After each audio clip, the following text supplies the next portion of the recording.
Hello दोस्तों, स्वागत है आपके अपने YouTube channel three little tutor में। आज हम आपके लिए लेकर आए हैं छत्तीसगढ़ आरटीई एडमिशन 2024-25। जैसा कि आप लोग जानते हैं कि सभी स्टेट में आरटीई के तहत एडमिशन होते हैं और यह निःशुल्क एडमिशन होते हैं। तो अगर आप अपने बच्चे को अच्छे प्राइवेट स्कूल में पढ़ाना चाहते हैं तो आपके लिए यह बहुत ही सुनहरा अवसर है कि आप अपने बच्चे को प्राइवेट स्कूलों में एडमिशन दिला सकते हैं। और मैं यह वीडियो छत्तीसगढ़ के आरटीई एडमिशन के बारे में बना रहा हूं और मैं आपको एक चीज़ बता देना चाहता हूं कि छत्तीसगढ़ में आरटीई एडमिशन की स्थिति और स्टेट से बहुत अच्छी है और छत्तीसगढ़ में आरटीई के तहत अच्छे स्कूलों में एडमिशन होते हैं और छत्तीसगढ़ में आरटीई के तहत क्लास 12 तक एडमिशन होते हैं और क्लास 12 तक फ्री पढ़ाई होती है। बाकी स्टेटों में क्लास 8 तक ही फ्री है, लेकिन छत्तीसगढ़ में क्लास 12 तक पढ़ाई फ्री है। और छत्तीसगढ़ में माने जाने स्कूल जैसे डीएवी, डीपीएस, इन स्कूलों में भी आरटी के तहत एडमिशन होते हैं। तो चलिए इस वीडियो में हम देख लेते हैं कि छत्तीसगढ़ में आरटी एडमिशन की डेट क्या है, उसके लिए एज कितनी होनी चाहिए, एलिजिबिलिटी क्राइटेरिया क्या होना चाहिए और कौन कौन से डॉक्यूमेंट लगेंगे।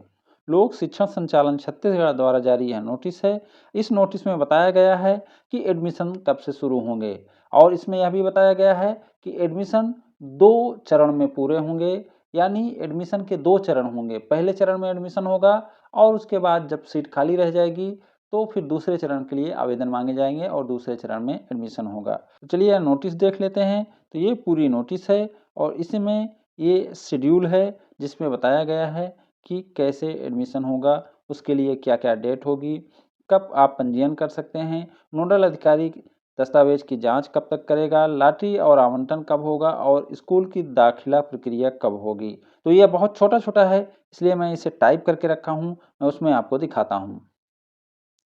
यह है प्रथम चरण। प्रथम चरण में स्कूल प्रोफाइल अपडेट करना, यानी स्कूल को अपना कोई प्रोफाइल अपडेट करना है, अपनी कोई नई जानकारी जोड़ना है अपने स्कूल में, तो उनको समय दिया गया है 1 फरवरी 24 से 28 फरवरी 2024 तक। स्कूल अपनी प्रोफाइल को अपडेट करेगा, उसमें जो अद्यतन जानकारियाँ हैं, जो करंट की जानकारियाँ हैं, उनको अपडेट करेगा। उसके बाद जिला शिक्षा अधिकारी द्वारा सत्यापन, जो स्कूल जानकारी को अपडेट करेंगे, उसको जिला शिक्षा अधिकारी द्वारा सत्यापन किया जाएगा और इसके लिए भी समय 1 फरवरी से 28 फरवरी दिया गया है, यानी साथ-साथ दोनों काम चलते रहेंगे। उसके बाद शुरू होगा छात्र पंजीयन यानी आवेदन। तो जो पहले चरण की आवेदन प्रक्रिया है, वह 1 मार्च से शुरू होकर 15 अप्रैल तक चलेगी, यानी 1.5 महीने का समय दिया गया है। तो आप लोगों को आवेदन करने के लिए 1.5 महीने का समय दिया गया है। यह आवेदन ऑनलाइन होंगे और ऑनलाइन पोर्टल पर जाकर आप आवेदन कर पाएंगे। फिर नोडल अधिकारी द्वारा दस्तावेजों की जांच, जो आवेदन आप किए रहेंगे उसकी जांच नोडल अधिकारी करेंगे और यह काम 18 अप्रैल से 17 मई तक होगा, यानी इसके लिए भी 1 महीने का समय दिया गया है। लॉटरी एवं आवंटन 20 मई 2024 से 30 मई 2024 के बीच होगी। तो लॉटरी और आवंटन की प्रक्रिया क्या होगी? 20 मई से 30 मई के बीच होगी। इसके लिए 10 दिन का समय दिया गया है। इसमें लॉटरी निकाली जाएगी और आपको स्कूल आवंटन किया जाएगा। फिर है स्कूल दाखिला प्रक्रिया 1 जून से 30 जून तक। फिर आपको 1 महीने का समय दिया जाएगा कि आपको जो स्कूल मिला है उसमें जाकर आप दाखिला लें, प्रवेश लें। इस तरह पहला चरण पूरा होगा। फिर आएगा दूसरा चरण। दूसरे चरण में नवीन स्कूल पंजीयन आवेदन। अब अगर दूसरे चरण में कोई स्कूल आरटी के तहत अपना पंजीयन कराना चाहता है तो वह पंजीयन कर सकेगा और उसके पंजीयन का जो समय है वह 15 जून से 30 जून है, यानी इसमें उनको 15 दिन का समय दिया गया है। फिर जिला शिक्षा अधिकारी द्वारा सत्यापन, जो आवेदन नया स्कूल दिया रहेगा उसका सत्यापन 15 जून से 30 जून यानी साथ-साथ ही चलता रहेगा। फिर दूसरे चरण की छात्र पंजीयन यानी आवेदन का जो समय है वह 1 जुलाई से 8 जुलाई तक रहेगा। इसमें केवल 8 दिन का समय दिया गया है क्योंकि बाद में सीटें बहुत कम रह जाती हैं और बहुत कम लोग ही आवेदन करने वाले बच्चे रहते हैं। इसलिए इसमें समय कम दिया गया है और इसमें फॉर्म भी कम ही पड़ते हैं। फिर जो नए आवेदन आएंगे उसको नोडल अधिकारियों द्वारा दस्तावेजों की जाँच 9 जुलाई से 15 जुलाई के बीच होगी। फिर लॉटरी एवं आवंटन की प्रक्रिया 17 जुलाई से 20 जुलाई के बीच होगी। फिर स्कूल दाखिला प्रक्रिया 22 जुलाई 24 से 31 जुलाई 2024 तक चलेगी। तो इस तरीके से दूसरा चरण भी पूरा होगा और इसमें एक जानकारी और दी गई है कि वर्ष 2023-24 हेतु ऑनलाइन दावा प्रक्रिया 1 अगस्त से 30 अगस्त तक चलेगी। आवेदन भरते समय निम्नलिखित बिंदुओं का ध्यान रखें। अब डेट आ गई है और 1 मार्च से आवेदन भरे जाएंगे। आवेदन ऑनलाइन भरे जाएंगे, लेकिन आपको इसमें कैसे भरना है? पहले पता में चुनेंगे, जिला चुनें, फिर उसके बाद विकास खंड चुनें, उसके बाद शहरी अथवा ग्रामीण चुनें। शहरी में नगरीय निकाय, वार्ड या मोहल्ले की जानकारी भरें। अगर आप शहरी क्षेत्र में हैं तो नगरीय निकाय को सिलेक्ट करें, वार्ड नंबर सिलेक्ट करें और मोहल्ला अपना सिलेक्ट करें। ग्रामीण में हैं तो ग्राम पंचायत, गांव एवं मोहल्ले की जानकारी भरें। छात्र की जानकारी में छात्र का नाम, जन्म तिथि, लिंग एवं छात्र का आधार नंबर। आधार नंबर अनिवार्य नहीं है, इतना चीज भरना है, लेकिन आधार नंबर अगर नहीं है तो आप उसे छोड़ भी सकते हैं। पालक की जानकारी में छात्र के माता व पिता का नाम या पालक का नाम, उनका मोबाइल नंबर, उनकी जाति SC ST OBC जनरल एवं उनके पूर्ण पते की जानकारी। तो पालक के कॉलम में आपको इतनी जानकारियां देनी है।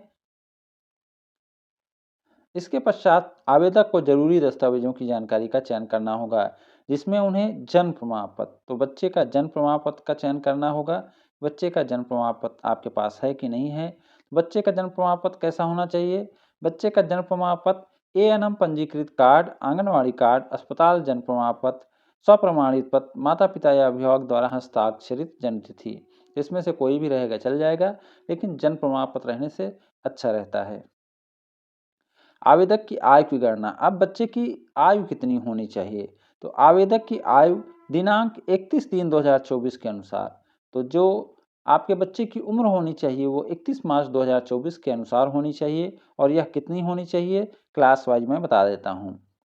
कक्षा नर्सरी के लिए 3 वर्ष से 4 वर्ष के मध्य होना चाहिए। KG 1 के लिए 4 से 5 वर्ष के मध्य होना चाहिए और क्लास 1 के लिए 5 वर्ष से 6 वर्ष 6 माह के मध्य होना चाहिए। तो सभी में 1-1 वर्ष का गैप था, लेकिन क्लास 1 के लिए 1.5 वर्ष का गैप है। आवेदन भरते समय निम्नलिखित बिंदुओं का ध्यान रखें। अब पता सत्यापन हुआ, अगर आप जो एड्रेस चुनेंगे उसके सत्यापन हेतु आपको क्या कागज देना होगा? तो अभिभावक का निवास प्रमाण पत्र। निवास प्रमाण पत्र सबसे ज़्यादा वैलिड डॉक्यूमेंट माना जाता है।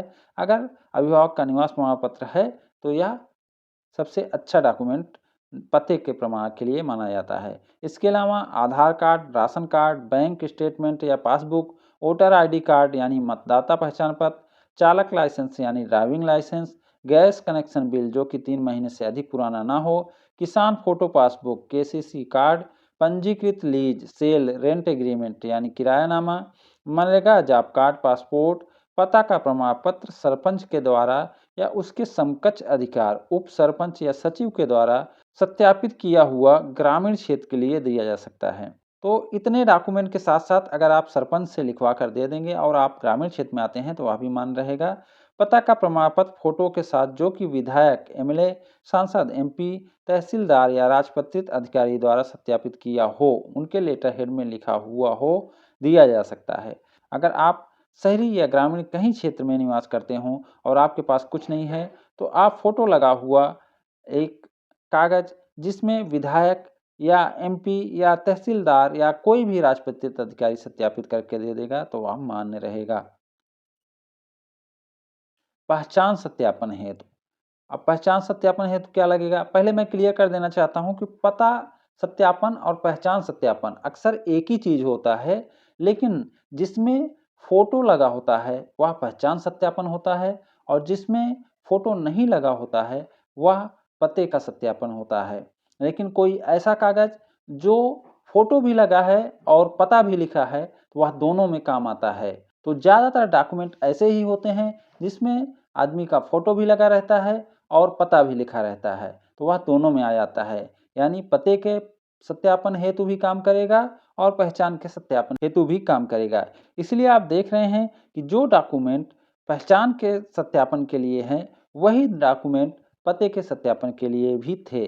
तो ये ऐसे डॉक्यूमेंट हैं जिसमें फ़ोटो भी रहता है और पता भी रहता है, तो ये दोनों में काम आते हैं। जैसे अभिभावक का पहचान पत्र, Aadhaar card, voter ID card, मतदाता पहचान पत्र, चालक लाइसेंस, ड्राइविंग लाइसेंस, किसान फोटो पासबुक, केसीसी, राशन पत्रिका, PDS photo card, photo bank ATM card, pan card, MNREGA job card, passport या उनके छायाचित्र पर राजपत्रित अधिकारी या तहसीलदार द्वारा सत्यापित राज्य या केंद्रीय प्रमाणित चिकित्सक द्वारा जारी विकलांगता प्रमाण पत्र। तो पहचान के सत्यापन के लिए इतना चीज़ चल जाता है। और अगर आपके पास कुछ नहीं है तो आपकी फ़ोटो को कोई राजपत्रित अधिकारी अगर सत्यापित कर देगा तो वह भी पहचान के लिए मान्य हो जाएगा। वर्ग हेतु, अब जैसे कि आप लोग जानते हैं कि आरटी कोटे के तहत 2 वर्ग एलिजिबल होते हैं। जो पहला वर्ग है वह दुर्बल वर्ग होता है और जो दूसरा वर्ग है वह असुविधाग्रस्त समूह होता है। तो पहले वर्ग यानी दुर्बल वर्ग में कौन आता है? इसमें बीपीएल सर्वे सूची जो ग्रामीण में 2002-2003 में हुई थी और शहरी में 2007 और 2008 में हुई थी, वह मान्य है। सामाजिक एवं आर्थिक जातिगत जनगणना सर्वे सूची 2011 के लिए पंजीयन क्रमांक भरना अनिवार्य है और सामाजिक एवं आर्थिक जातिगत जनगणना सर्वे सूची भी इसके लिए मान्य है और इसमें आपको उसका पंजीयन क्रमांक भरना होगा। वार्षिक आय 1 लाख से कम हो तो वह भी एलिजिबल है। बीपीएल या अंत्योदय कार्ड धारक भी एलिजिबल हैं। असुविधाग्रस्त वर्ग एससी एसटी यानी अनुसूचित जाति, अनुसूचित जनजाति, दिव्यांग 40% या उससे अधिक बच्चों के लिए सरकारी अस्पताल से सत्यापित प्रमाण पत्र, आदिम आदिवासी समूह तहसीलदार द्वारा सत्यापित स्थायी जाति प्रमाण पत्र, वन निवासी अनुसूचित जाति वन पट्टा, एचआईवी सरकारी अस्पताल से सत्यापित प्रमाण पत्र, अनाथ बालक बाल कल्याण समिति द्वारा जारी सूची में नाम। तो यदि आप असुविधाग्रस्त वर्ग में आते हैं यानी एससी एसटी ओबीसी आदिवासी वनवासी या अनाथ हैं तो ऐसे लोग भी छत्तीसगढ़ में आरटी के तहत एडमिशन ले सकते हैं। प्राथमिकता, अब जब आप फॉर्म भरेंगे तो उसमें आपको प्राथमिकता चुनना रहेगा। तो आप अपने क्षेत्र के 3 विद्यालय का चयन कर सकते हैं और इसमें आप जिसका पहला चयन करेंगे वो आपकी पहली प्राथमिकता होगी, जिसे दूसरा चुनेंगे वो दूसरी और तीसरे का तीसरी होगी। यानी अगर सीट उपलब्ध रहेगी तो आप जिसे पहला चुनेंगे उसी में आपके बच्चे का एडमिशन होने का चांस सबसे ज़्यादा रहेगा। अगर उसके बाद उसको सीट नहीं मिलती तब दूसरे और उसके बाद तीसरे पे चांस मिलता है। जिस स्कूल में पहले प्रवेश चाहते हैं उसे 1 पर रखें। एक स्कूल के लिए केवल एक प्राथमिकता हो सकती है। नोट, जो अभिभावक फॉर्म स्वयं या इंटरनेट कैफे आदि से फॉर्म भर रहे हैं, कृपया फॉर्म एवं दस्तावेज नोडल अधिकारी के पास समय अवधि अनुसार अवश्य जमा करें। आपको फॉर्म भरने के बाद उसका प्रिंट लेकर उसमें सारे दस्तावेज लगाकर नोडल अधिकारी के पास ले जाकर जमा करना है, क्योंकि वहाँ नोडल अधिकारी सत्यापन करेगा और उसको ओके करेगा, तभी आपका फॉर्म लॉटरी के लिए एलिजिबल होगा।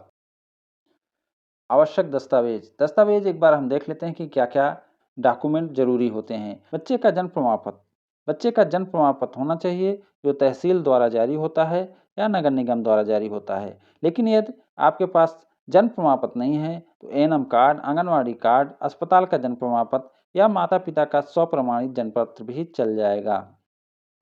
बच्चे की फोटो होनी चाहिए, निवास का प्रमाण पत्र, Aadhaar card, ration card, voter card, MNREGA card, job card, gas connection, किसान पासबुक, रेंट एग्रीमेंट, बिजली बिल, ड्राइविंग लाइसेंस, सरपंच द्वारा प्रमाणित आदि भी चल जाएंगे। जाति आदिम जात आदिवासी प्रमाण पत्र तहसीलदार द्वारा जारी हुआ होना चाहिए। दुर्बल वर्ग का प्रमाण पत्र बीपीएल सर्वे सूची में नाम 2002-2003 ग्रामीण के लिए तथा 2007-2008 शहरी के क्षेत्र के लिए और सामाजिक एवं आर्थिक जातिगत जनगणना 2011 सूची में नाम या बीपीएल या अंत्योदय कार्ड धारक। वनवासी के लिए वन का पट्टा होना चाहिए। विकलांगता प्रमाण पत्र सरकारी अस्पताल द्वारा जारी हुआ होना चाहिए। बीमारी का प्रमाण पत्र सरकारी अस्पताल द्वारा जारी हुआ होना चाहिए। अनाथ का प्रमाण पत्र बाल कल्याण समिति द्वारा जारी सूची में नाम होना चाहिए। फॉर्म कैसे भरेंगे? फॉर्म वेबसाइट eduportal.cg.nic.in पर ऑनलाइन भरे जाएंगे। Online form step by step भरने का वीडियो हम लाएंगे, तो आप घबराइए नहीं। 1 तारीख से फॉर्म भरे जाएंगे और जैसे ही फॉर्म भरना शुरू होगा हम आपको वीडियो के माध्यम से बताएंगे कि आपको फॉर्म कैसे भरना है, कौन सी कैटेगरी चुनना है, क्या चुनना सही रहेगा और क्या चुनना नहीं सही रहेगा। यानी पूरी स्टेप बाय स्टेप वीडियो बना के आपको दिखाएँगे, उसके बाद आप फॉर्म भरिएगा। तो इसके लिए निश्चिंत रहें, हम पूरी वीडियो लाएँगे। 1 मार्च से ऑनलाइन फॉर्म भरे जाएँगे। वेबसाइट eduportal.cg.nic.in पर जाएँ और 3 लाइन को क्लिक करें, फिर स्टूडेंट रजिस्ट्रेशन पर क्लिक करके फॉर्म भर सकते हैं। छत्तीसगढ़ राज्य की वेबसाइट चेक करते रहें और हमारे चैनल को भी देखते रहें। हम आरटी एडमिशन के नए-नए अपडेट आप तक लाते रहेंगे। तो आप वेबसाइट भी देखते रहिए और हमारा वीडियो भी देखते रहिए। हम आपको नए-नए अपडेट, जो भी अपडेट आएँगे उसको मैं लेकर आता रहूँगा, आपको बताते रहूँगा। आपको फॉर्म भरने में कोई दिक्कत नहीं होगी। लास्ट में एक बार मैं फिर कहूँगा कि इसे बहुत ज़्यादा शेयर करें, सबको बताएँ, क्योंकि अच्छे-अच्छे प्राइवेट स्कूलों में भी आपके बच्चे का एडमिशन हो सकता है और आपका बच्चा पढ़कर आगे बढ़ सकता है। तो ये बहुत अच्छा अवसर है, जिसका लाभ आपको उठाना चाहिए और उम्मीद करता हूँ कि इसका लाभ आप लोग उठाएँगे भी। तो वीडियो बहुत बड़ा हो जा रहा है, तो वीडियो को यहीं पर समाप्त करते हैं और उम्मीद करते हैं कि ये वीडियो आपको अच्छा लगा होगा। अगर ये वीडियो अच्छा लगा हो तो इसे लाइक एंड शेयर करें और हमारे चैनल को सब्सक्राइब भी करें। Thank you for watching.